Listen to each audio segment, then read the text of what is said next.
Welcome to the show, everybody. We're at Park Inn by Radisson, and today we're talking about mental health and specifically men's mental health, because this is the month of Movember, and a lot of times what's usually focused on is cancer, like testicular cancer, prostate cancer, but also mental health is something that's up and coming, and specifically men's suicide rates. And our guest today so bravely decided to share with us his journey. In April this year, he put up a post on Facebook and very publicly shared his struggle with alcoholism and depression. And today he's here to share a little bit more about his journey. Welcome, Oliver. Thank you so much. Oliver Mathenge in the building.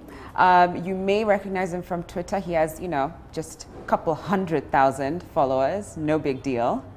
Over 200,000 followers on Twitter. Does that ever get to you? Are you ever like, woo, watch what I say today? Well, at times it does. Actually, after hitting actually to 200,000 is when I realized there's a lot of people who are looking or reading these tweets, and I have everything that I put. I have to be very cautious about what I say. Yeah, and to be just responsible for that space. Okay, so Oliver, tell me a little bit about your childhood. Well, I was born in Nyeri in the 80s, early 80s that is, and grew up. All my childhood I spent it in Nyeri. Was born in a very humble homestead. My dad at the time was working as in the Ministry of Agriculture and Livestock at the time. My mom was in school, and later on she started working at the Ministry of Health. And we were brought up in a place called Kiawara. Kiawara is more of an informal settlement, one of the informal settlements in Nyeri town. Yeah, so basically that's where it all started. Went to school in Nyeri town, went to high school in Nyeri High School, before coming to Nairobi after my KCSE when I was 18. So I basically came to Nairobi after I was 18 years old. Okay, would you say you had a happy childhood? I can say it was a mixed. I think at times as a child you really don't know what struggles that your parents go through. I saw some of it. I went to school hungry. My parents at times could not afford for us to food. They couldn't afford at times to even pay school fees. They got late, but my brother and I, we were happy kids. We were good in school. We loved our friends. We loved playing. But then my parents were not the same. And it got to a point where when I was 12, they separated. Yeah, so, and we ended up living now with my mom. Me and my brother and I lived with my mom for the rest of the period that was part of high school and into college. Okay. Do you remember your first drink? Yes. How old were you? Where were you? My first drink, the funny thing is that I was given a traditional drink by my grandfather when I was very young. Okay. And then my first proper drink, I was in class 6. Whoa. Yes. How did you get your hands on that? Just being young people, being adventurous and all, and we ended up in a bar somewhere. And how did you get into the bar in class 6?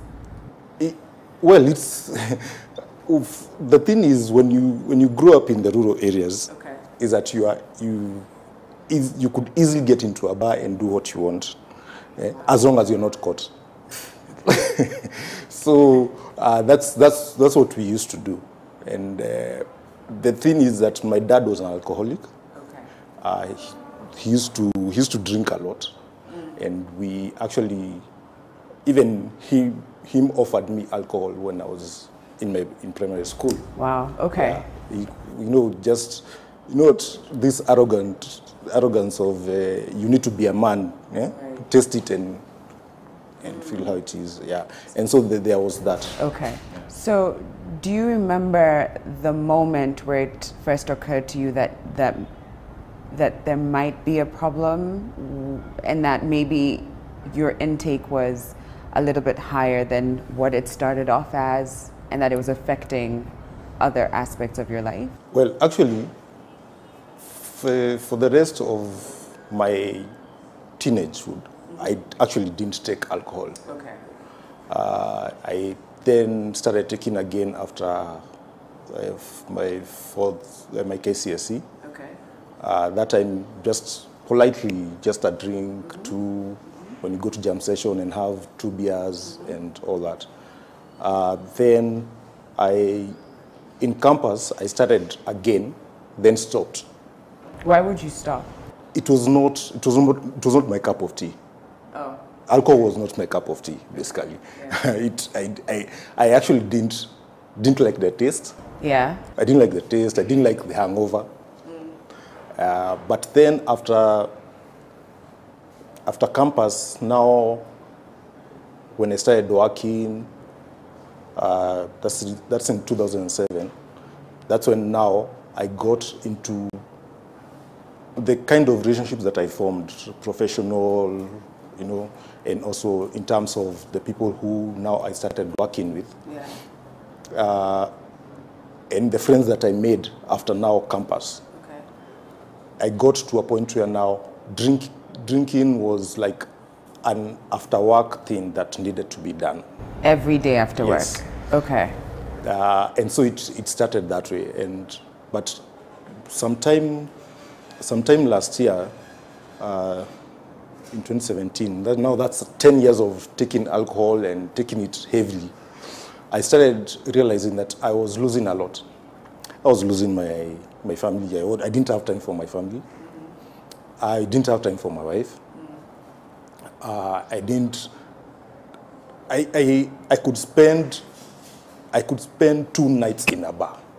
When you say 2 nights, do you mean that you leave the bar, No. go to work, you spend Like I could get into a bar on a Friday night, drink up to Saturday morning, and move from that bar to somewhere else where I know it's open, and drink during the day and through the night.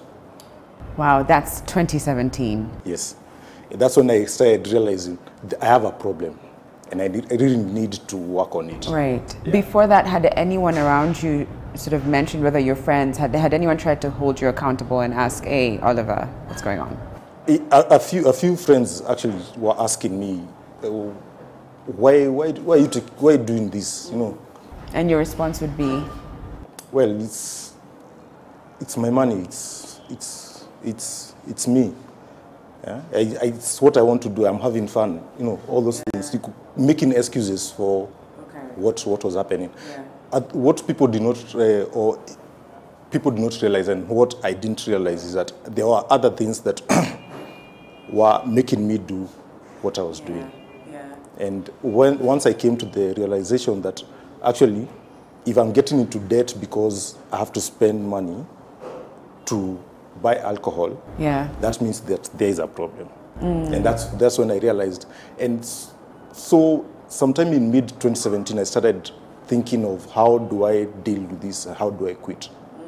But while you were thinking these things, were you still going to the bar? Yes. Okay. Yeah, and I could still do the same. I could, at one point, I really, when you're doing it, you don't really realize that you're actually messing up. But in the mornings when you figure out, wow. Like one night, there's some job I had done and someone just gave me the money in cash. It was about 85,000 shillings. It surprises people when I tell them that I got home with 5,000 shillings the following morning. 80,000 shillings. Yes. You couldn't possibly drink 80,000 shillings. I was buying everyone alcohol because You were, Oliver was the life of the party. This is the and guy. Yeah, that particular night, the following morning, I actually regretted the entire night, but still ended up in the evening somewhere else still drinking. It's because I had not realized exactly what the issues were. Right. Yeah, and that basically that's mid 2017 is when I started now trying to figure out how to do it, and then it was until December being the party month. Yeah.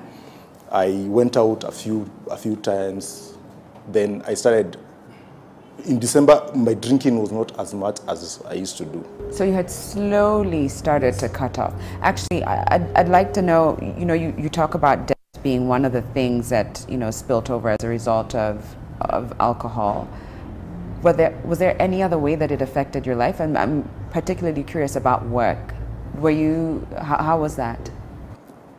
Between 2016 and 2017, and early 2017, I started my work. I was sluggish. Okay. In dealing in my work. Actually, at some point, I felt like I really don't need this job. Okay. And I actually wanted to quit. Okay. But I think at times God has a different plan for you. That the time I was thinking about it is when now I was given more responsibilities. At work. Yes. So is that to say that you were able to function normally and maybe even better than usual at work during this time? What used to happen is that I could function normally. Okay. Whether I got home at 4 a.m., I could still go to work and function normally. Wow. But I was not as productive as I was before. Right. Okay.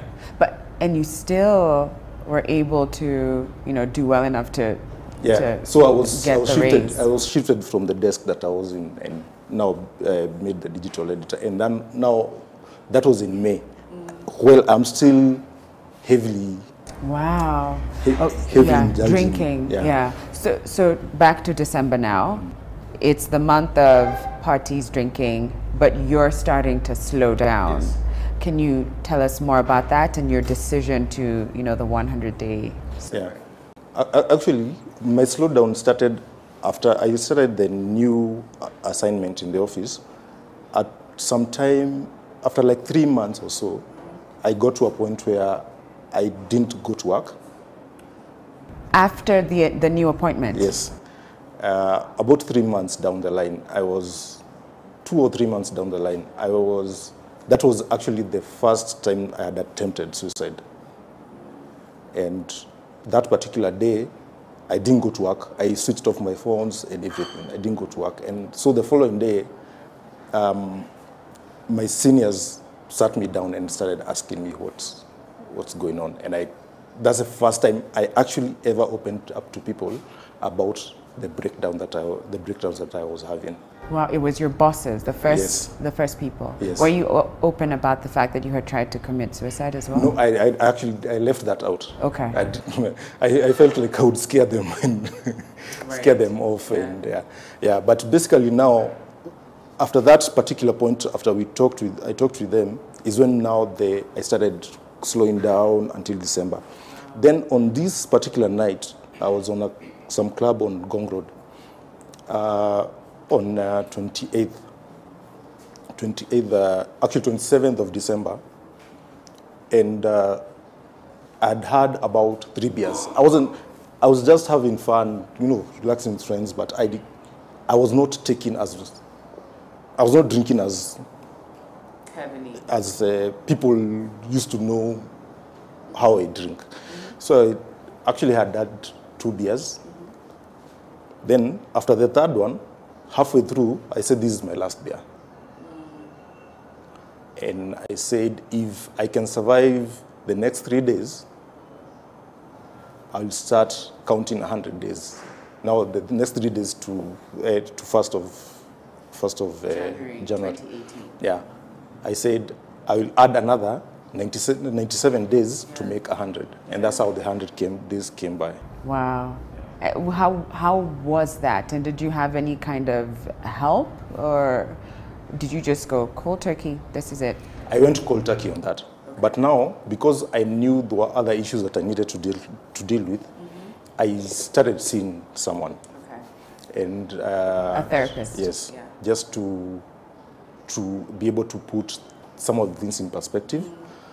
And over it, I realized first, I just like many men, because of our egos, we really don't want to talk. Actually, when I was going through it, at the beginning I couldn't actually talk about my past. You know, I couldn't talk about the violence I saw at home in the past.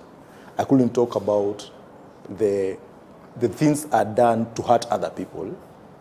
I actually couldn't even talk about the suicide attempts, the suicidal thoughts that I were always coming up. And at that particular moment is when now I realized, it's now when I started working it out, and I said, when I to go to 100 days, that's when I told my story and said, since I've done this, I have to go on. Because at the end of the day, I wasn't drinking because it's fun. I was escaping. For me, it was an escape route. I would rather drink and not think about my debts. I would rather drink and not think about I'm having this. I've plateaued at work and I feel I'm not getting enough, you know. And through that those sessions is when I was able to come to terms with some of the things that were actually bothering me. Right. Yeah. Where are you today, Oliver? I can say it's a journey, and I'm always telling people it's a journey, and I'm not yet there. Mentally, I can say I'm not yet there. In terms of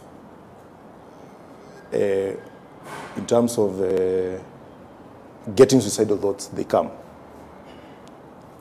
But it's not as it was before. You know, right now I can say I'm much better.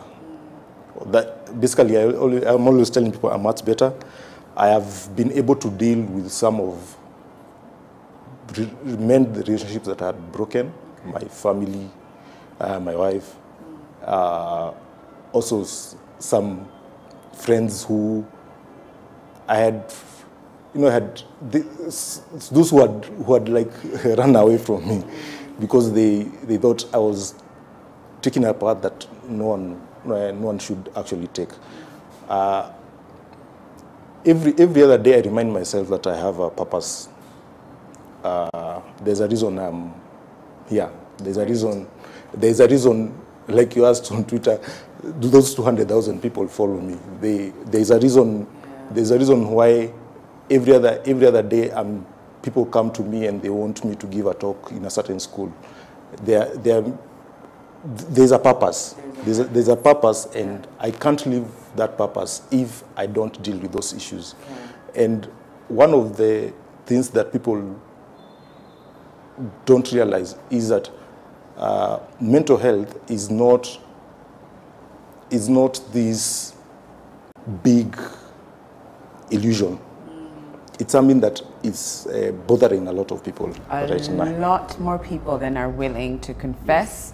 And like you were saying, you know, you don't even realize that there's a lot that you're carrying with you, and it's going to find its way out. It's going to one way or another. For you, it was with, you know, alcohol. For others, it's something different.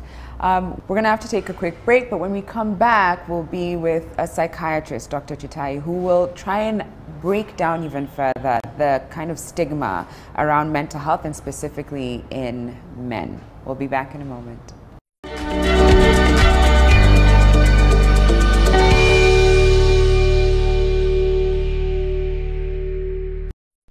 Welcome back, everybody. We're at Park Inn by Radisson, and because it's Movember, we're talking about mental health. And we're now joined by Dr. Chitai Murabula, who's a psychiatrist. Oliver Mathenga shared his journey so bravely and graciously with us earlier, and now we just want to unpack that a little bit.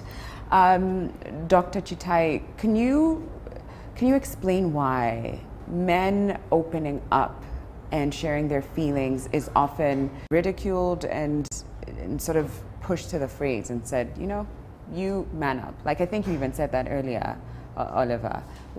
Where does that come from?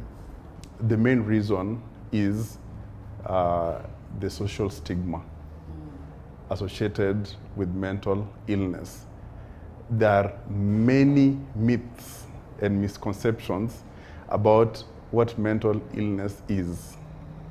One is that many people believe it's not a disease, that it's a situation that someone gets themselves in and they can get themselves out on volition. Right, that it's a choice. Yes. Yeah. The lifetime risk or probability of a man suffering from depression is 1 in 10. So for every 1 in 10 men who are walking around, every 10 men, 1 could be having depression. Unfortunately, up to 2/3 of those who have depression do not know that they have an illness. So they shrug it off as what? Well, they'll experience the symptoms, let's say the low mood, loss of interest in any activities that they were interested in before. They will lose energy, they'll be unable to sleep, they'll feel guilty for no reason really, and they'll lose hope about the future. They'll feel helpless, they'll feel worthless, they'll feel suicidal. They'll get these feelings that all point to depression, but they will not know that they have depression.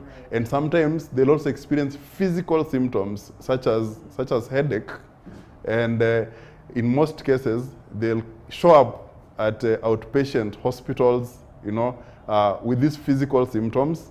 Then we'll have, you know, a cocktail of investigations being ordered, most of them turning out to be negative, most of them being given some medication, some pain medication, you know, but yet these symptoms do not resolve. A research done in Kenya showed that up to 20% of all the patients who come to outpatient facilities in Kenya have a mental illness, mostly depression and anxiety. Wow, but they don't realize, and it's interesting to see that most people will be very quick. You have a headache, a backache, you know, you may have sprained your little finger and you'll run to the hospital. But anything that requires... You could be investigated, you know, the test could be negative, and sometimes you could even be given some anti-malarials, you know, just because maybe you travel to Kisumu. And the other consequences then of living with this a condition like depression without knowing is then that someone will look for coping mechanisms to reduce the discomfort.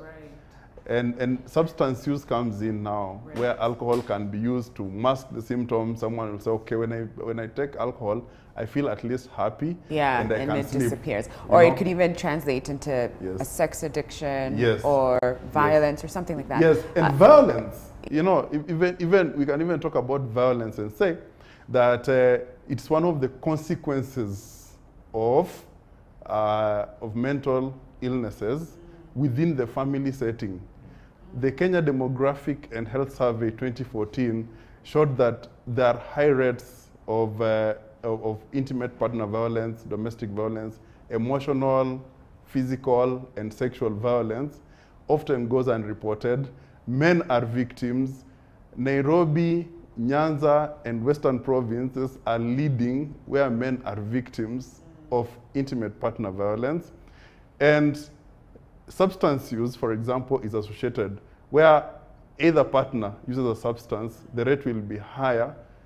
And this substance, and also where there's mental illness, because there'll be conflicts within that setting. Yeah. So these are just some of the consequences. You can also talk about work, productivity dropping. Right, and actually Oliver had said that earlier, and I just want to move into what you had shared previously, Oliver, and that when you chose to share, it was with your bosses at your job, and you just decided to share your struggle with alcohol, depression, left out the part about suicide. But what made you comfortable enough to make that move?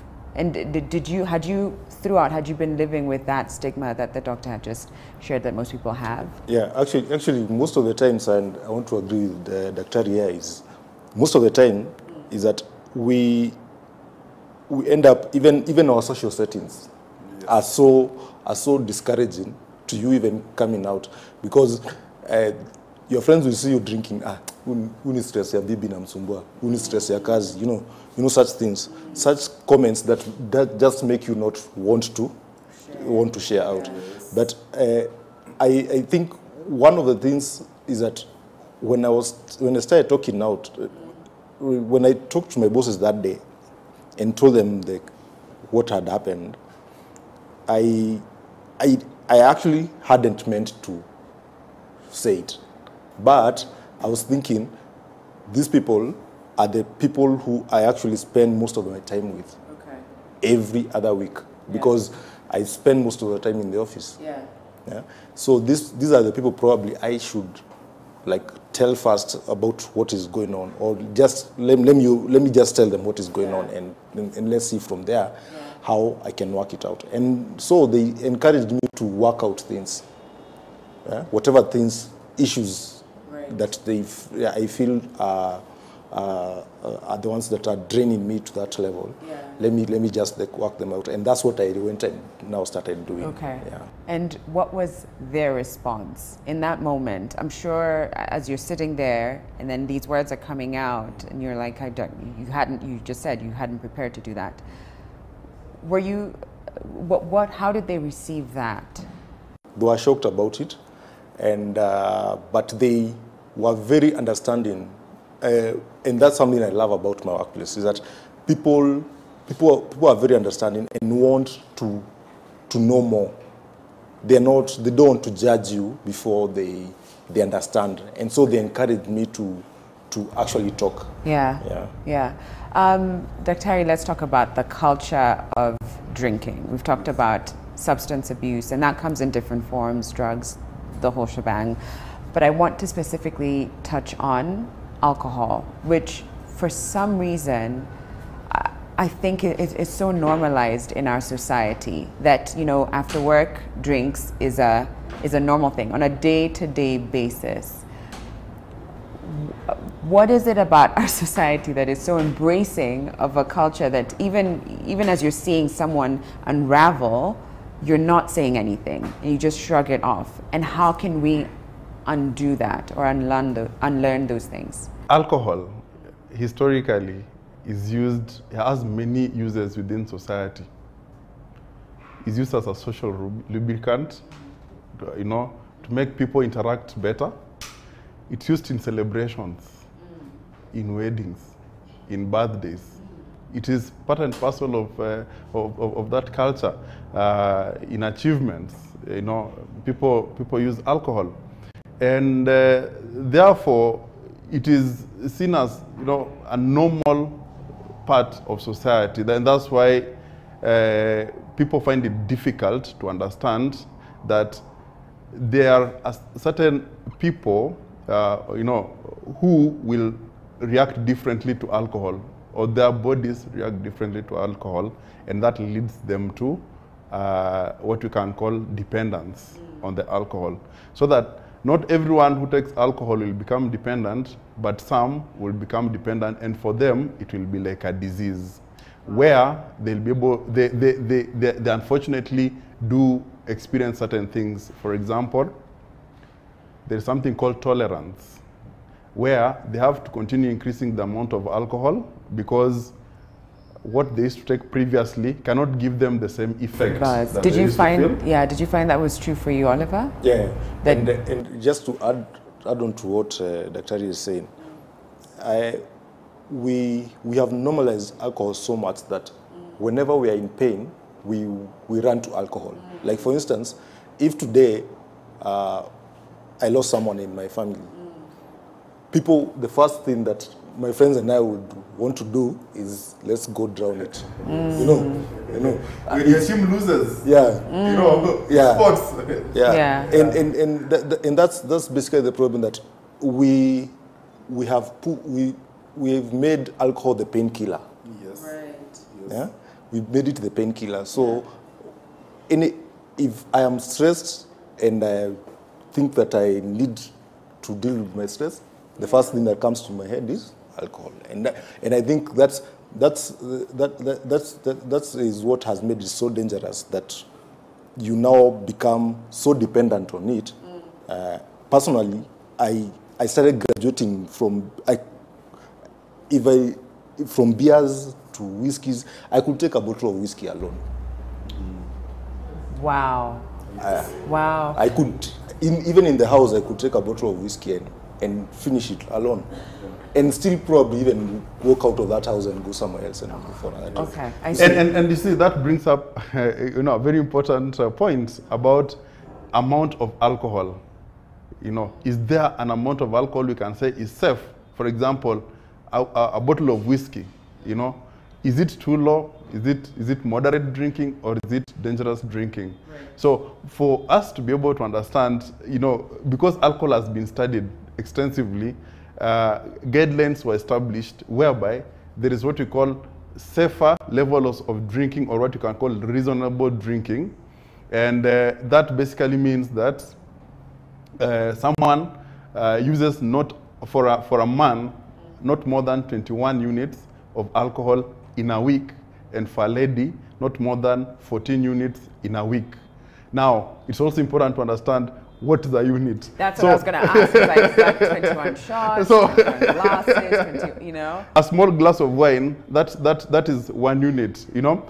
And a 250 ml of beer is also roughly 1 unit. Okay. Yeah. And about, a tot, what is called a tot of whiskey is also roughly equivalent to 1 unit. All right? So in 1 week, one should not take, more than 21 units if you're a man, and 14 units. So basically, for a man, in 1 week, at least, the small beer should not be more than 21, or if the big ones, it should not be more than around 10. Okay, I want to go back to something that you shared earlier, which is that sometimes some people are more prone to having dependency on alcohol. Yes. Is that part of genetics? Could it be? Yes. Could that be one of the things? And also perhaps just the culture of just knowing that, especially in Kenya with men, that they just drank. You saw your dad drinking, so that's what you do. You saw your dad going out for drinks every night, or something of the sort. I don't know if I'm generalizing, but are those two things culprits in this case? Genetics and also culture. Yes, there's a genetic influence. Okay. Studies that have been done again have shown that people have been studied where their parents do drink, or their relatives do drink. They have a higher rate, and even twins, for example, are separated at birth. When they're predisposed, they end up developing alcoholism wherever they live. And so there's the genetic component, but also there is the social learning. Oliver told us about his story. About his about father. The environment. You see, so if you grow up seeing this happening, so you learn that it is normal. Because who are our role models? They're our parents, first of all. Yeah. So if the adults around you, then you can also learn from them. Okay. But the genetic component is there. Well, on that note, we have to take a break, but we'll be back in just a moment.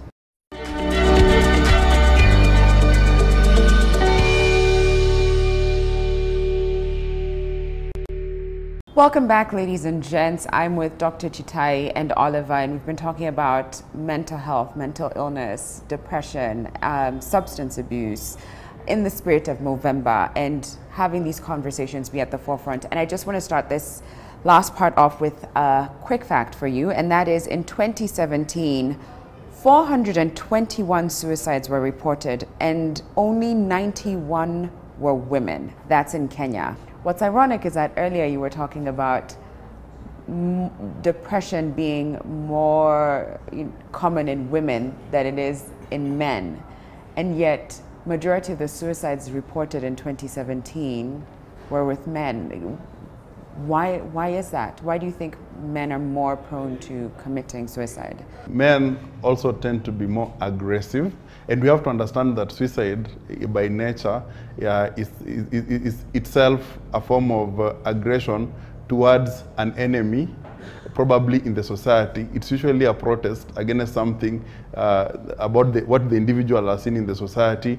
It has been said, yes, suicide, yes. It's usually, an individual's, when they come to a point when they feel that they cannot fit in that society. These are studies that have been done. They're like the social factors that are involved in suicide. And therefore, they have aggression towards a certain aspect of society, maybe injustice, okay? But then that aggression is turned towards themselves, because maybe that enemy is an enemy that they cannot destroy using by their capacity. I've never heard suicide explained that way. In fact, I thought it's a very personalized space where you just feel like everything is happening to you, not that you're responding to something that you're seeing that you don't have control over. Yes, but you see, no man is an island. Nobody's an island. We live within society, and there are societal factors that usually accumulate, family disruptions, and factors within the environment. So when the individual cannot be able to destroy those factors, the anger is turned inwards towards themselves. In fact, the whole aspect of depression, there's a lot of it that is anger towards oneself, feeling that there was someone maybe who did for you something wrong, but you cannot be able to destroy that enemy, so you destroy yourself by feeling sad and removing yourself from the society. Let's talk about the workplace. Oliver, it's amazing that for you, that's where you were able to seek refuge, and that they rallied behind you in support of your struggle. But how would you say your office or other offices, in what ways can they jump in to be in support of their employees, and particularly men and women who might be going through depression or mental illness? I think not just in the office setting, but also in society, even amongst in the social circles. I think there is people need to look out for there are various ways that you can actually notice that people have started having issues. There are behavioral changes. Someone is spending more money than they spend. Someone is even literally someone spending more time in the office than they usually do. Could be an issue. You really need to open it up. And I think one of the difficulties that we are having in our society is that we are very self-centered, as individuals. And if it's not affecting me, I really don't care about anyone else. And for me, what I've noticed, something that is really helping out, and even with people that have come to me and wanted to know how to deal with even issues of alcohol or even issues of mental health, or just wanting to learn from my journey, is that we have to be just to be human to other people. Right. In the sense that we've changed how are you into just a greeting. Yeah. It doesn't actually mean anything. Yes. How are you, if I ask you how are you doing today, and you just say fine, and I move on. Really, it becomes a norm that we really don't care about. And just try one day, and when someone says, I'm okay, and just ask them, are you sure? If you ask people, if you ask, already I was just like, what is that? I mean, I felt like, yeah, oh, actually most people get startled, and and at times someone will tell you, anyway, kuna hii ABCD inanisumbua, you know, that it actually happens. And so just being able to talk to each other, if it's office settings, offices, bosses, colleagues need to look at, to view each other in a way that I can know when I start seeing a certain behavioral change, if this person comes to work every day on time, but now, over the last 2 weeks, they don't come in at all, or they come in late. Yeah. We need to sit down and talk. Yeah. Right. Dr. Chai, I'm sure you have something to add on that. Yes, I'm impressed that the workplace for Oliver was quite enabling for him, and I believe that this is something that other employers can learn from. One, work is important for mental wellness. When people work, are productive. Yeah. Yes, and are productive to our society, they are healthier. They get a structure for their time, a purpose in life. They also will be able to interact with other people, and therefore it improves the well-being. And like studies that have been done in Kenya again about the employability of people with mental illness, most employers shy away from employing someone even who has recovered from a mental illness. A very good accountant goes for an interview, then as part of their discussion about themselves, if they mention that they once suffered from bipolar illness, then they may not even get that opportunity. When they are well, they can be able to work, they can be able to deliver, and that work will also improve their mental well-being. So, I mean, this is the time that we can, start asking or demanding for non-discrimination of people with mental illness at the workplace. And employers should also provide an environment that handles psychological distress that may even be arising from work. I agree with that 100%. In fact, it even takes me back to something that Sunny Bindra said when he was on the show, and that is a lot of times employers will see their employees as human resource, but what happens is that you leave the human at the door, come in as a resource. All that baggage, garbage, junk, stuff that you're carrying with you, not here. Leave it at the door, come in, do your work, bounce. And that obviously isn't, it's not how humans operate.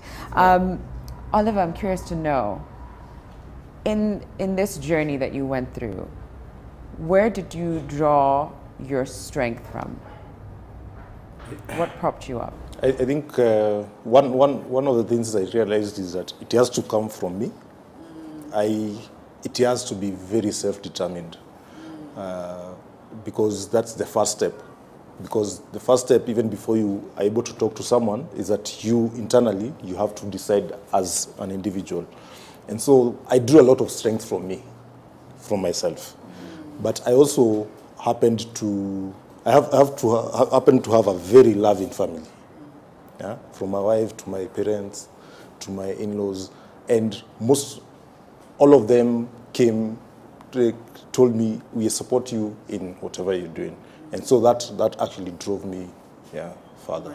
We can also discuss about how these things can be prevented, and that will be one way. Having a network of friends and close family relationships, and even going through psychological therapies when you are not unwell, that can help you build your resilience for the rainy day. Right, because rainy days do come. Yeah, and it's not about just going when you're not okay, but it's just keeping that up. Yes, you don't have to be sick. Actually, something else that I would want to add in terms of even strangers.